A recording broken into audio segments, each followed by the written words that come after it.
Nós estamos de volta com o bloco final do Sala de Imprensa sobre a gestão do futebol brasileiro. Francisco, no último bloco a gente estava falando da importância do planejamento, principalmente em comparação com outros países, onde isso é muito bem feito. Então, aqui no país, o que falta para a gente ter um planejamento melhor para a gestão do futebol a curto, médio e longo prazo? O que primeiro precisaria ser feito? Eu costumo dizer que, tenho falado muito isso, que o 7-1, eu estava lá presente, né? Fiquei assustado com aquilo, publiquei um artigo sobre aquilo. Os 7-1 foram apenas a ponta de um iceberg. O 7-1, lembrando aí que foi contra a Alemanha. A derrota contra a Alemanha na Copa do Mundo. E traumático, né?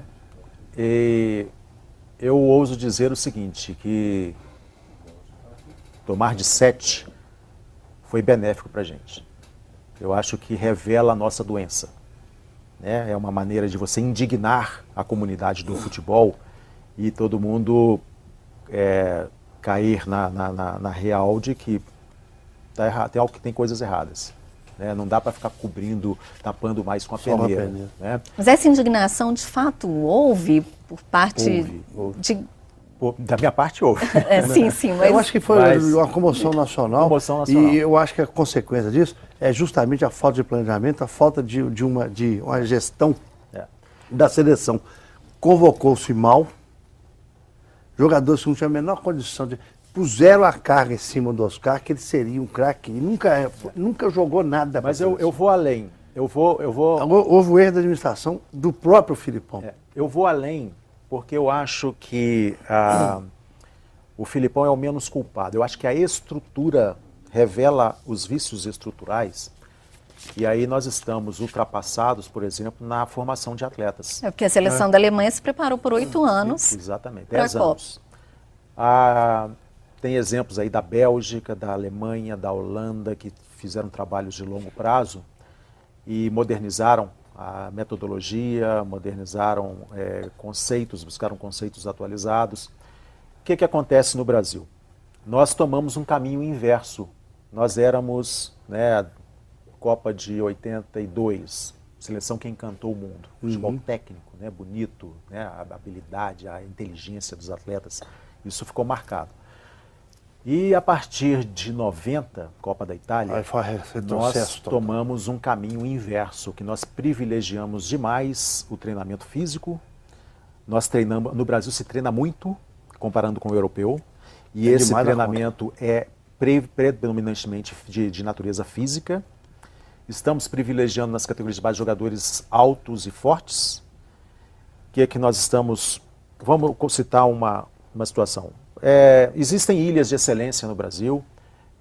Eu considero que, por exemplo, Atlético e Cruzeiro são referências na formação de atletas.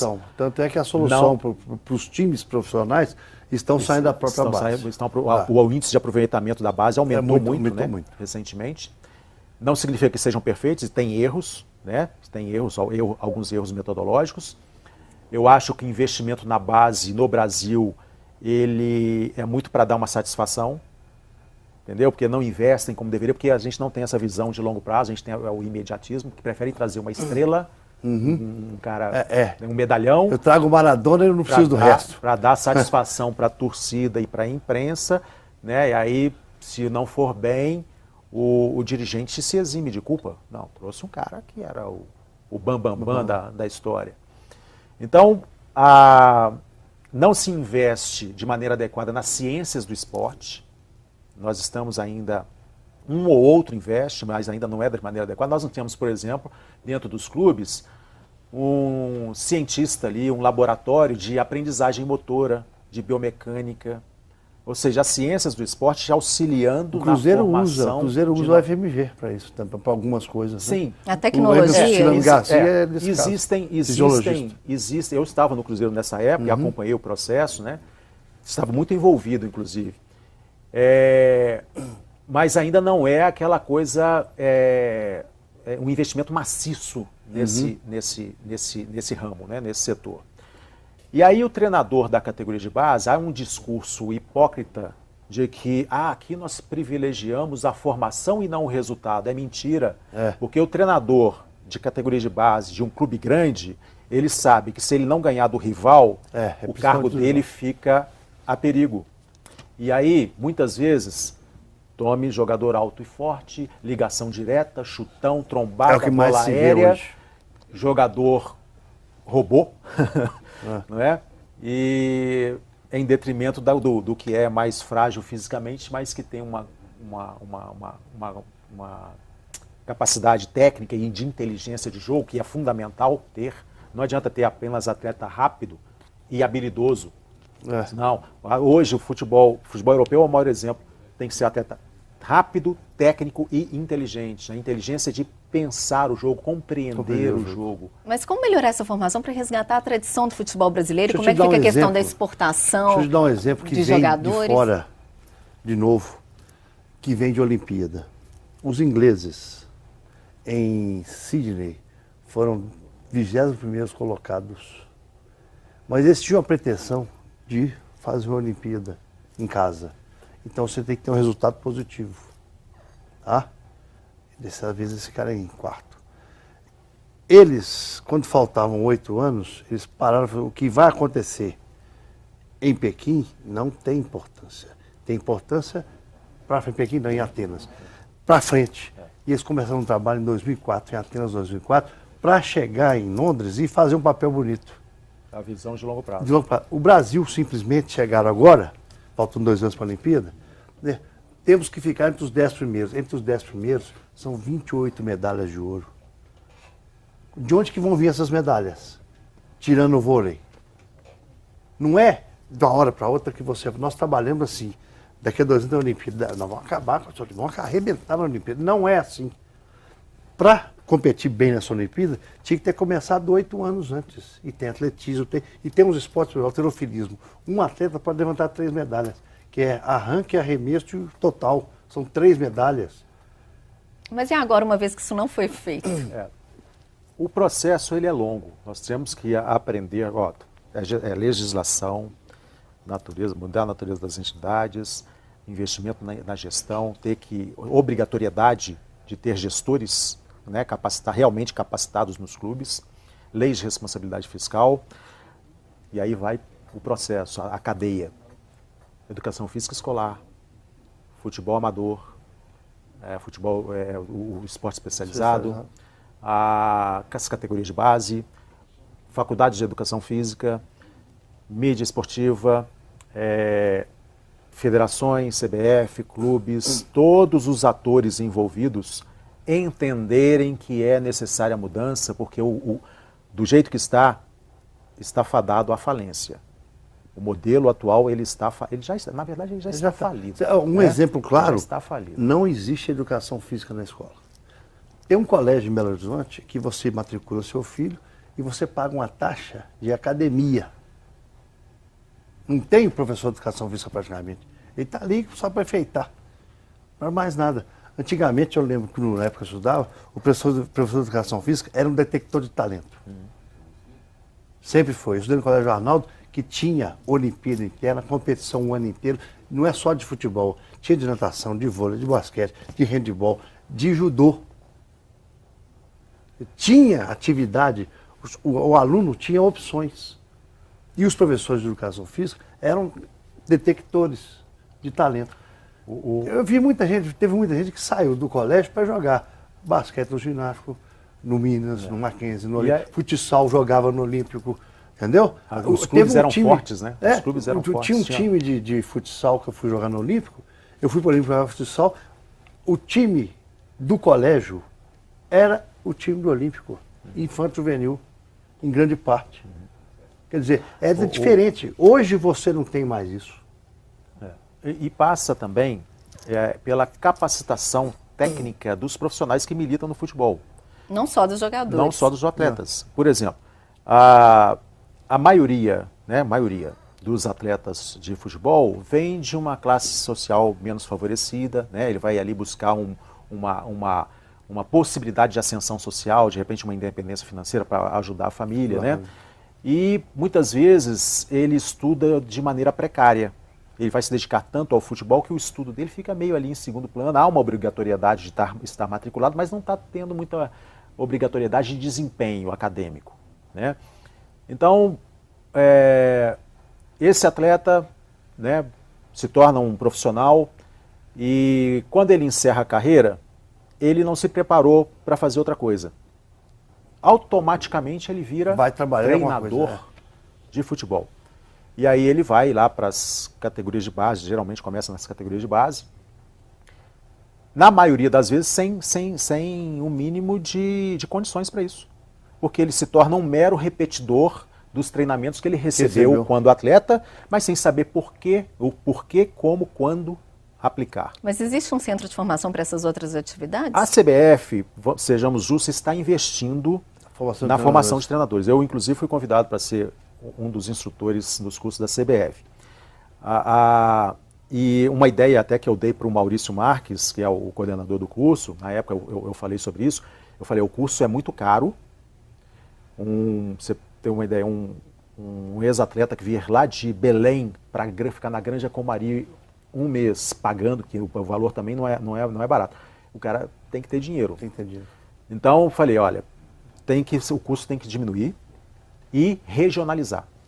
De repente colocar um curso na região norte, um curso 1 por ano ou 2 por ano, que seja, na região nordeste, em cada região da federação, e isso também já está sendo feito, né? Já estão se movendo para fazer isso. Então, a popularização e democratização desses cursos, porque conhecimento nunca é demais. Assim como existe o ex-atleta que se torna treinador e se dá bem, Tele Santana, né, que é exemplo melhor, aí Marcelo Oliveira fazendo um trabalho fantástico no Cruzeiro. Luxemburgo teve sua época. Mas o Luxemburgo fez o curso de educação física. Mas esses treinadores, geralmente, hoje, eles não são simplesmente, quem se dá bem, não é o cara que saiu do campo e foi seu treinador. Ele se capacitou para aquilo. Agora, esses treinadores, eles estão abertos já a seguir as experiências do exterior? Sim, alguns treinadores têm buscado, o Tite, por exemplo, é o maior exemplo. Levir também, né? A declaração que o Levir deu ontem foi fantástica, de que ele foi ao Japão, não para ensinar, mas para aprender. Isso, eu tenho que tirar o chapéu para ele, né? E se despiu de toda a vaidade, né? E com humildade buscou conhecimento. Isso é fundamental, porque há uma certa empáfia na classe dos treinadores de acharem que sabem tudo. Não todos, né? Mas alguns, eles não gostam de ser questionados. É verdade. Né? E são tratados como deuses, né? Então, o Tite, num determinado momento da carreira dele, começou a buscar reciclagem. Ele foi para a Europa fazer estágios, foi conversar com os treinadores de lá, acompanhar treinamentos. E o último trabalho realmente inovador em termos metodológicos do Brasil foi do Tite no Corinthians, que ganhou o Mundial Interclubes, né? Então, essa capacitação, o plano da CBF é de progressivamente torná-la, conseguir uma união de esforços de todos os atores do futebol para que ela se torne obrigatória.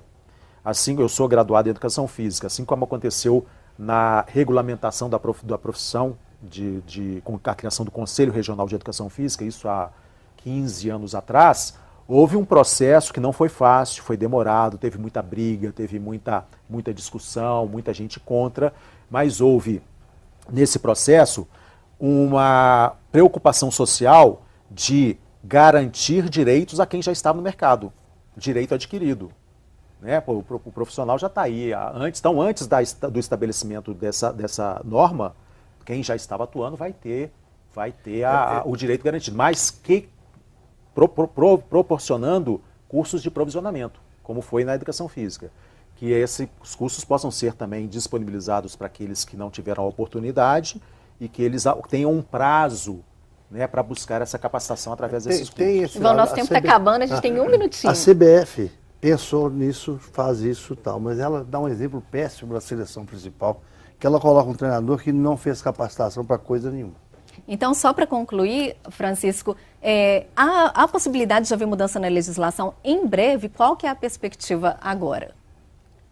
Eu não sou muito otimista com relação a isso, porque existe uma bancada da bola. Tá? E eu vou falar de maneira muito clara. Dirigentes, a maioria dos dirigentes que estão aí no topo, né, nos grandes clubes, os privilegiados, né, do futebol, eles não querem mudança. Né? Eles querem que a coisa continue do jeito que está. são notórios os casos de dirigentes que enriquecem durante seus mandatos e o clube fica cada vez mais endividado. Então, a soma de esforços de toda a comunidade, treinadores, atletas, bom senso, movimento bom senso, que é uma coisa fantástica, eu acho que é uma das grandes novidades. É o grande passo que nós demos. Exato.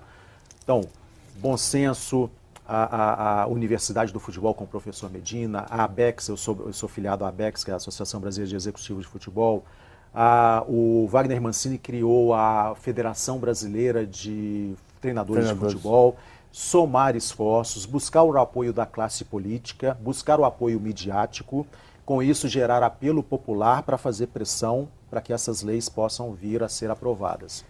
Processo longo, demorado, eu não acho que ele vai ser curto, fácil, mas eu acho que é o único caminho. Eu falei um negócio aqui errado, eu falei que o Cruzeiro tinha 56 mil sócios, são 66. 66 mil, ok. Vamos cair na torcida então, para que melhore, o nosso tempo chegou ao fim, eu agradeço muito a participação do Ivan e a participação do Francisco. E o nosso programa, então, fica por aqui. O nosso programa que falou hoje sobre a gestão do futebol brasileiro, sobre a necessidade de profissionalização dos clubes e formas de reduzir a dívida das instituições. Muito obrigada mais uma vez aos nossos convidados e muito obrigada também a você que nos acompanhou pela TV e pela internet. No site da Assembleia você encontra informações sobre o Sala de Imprensa e sobre toda a programação. Até o nosso próximo programa.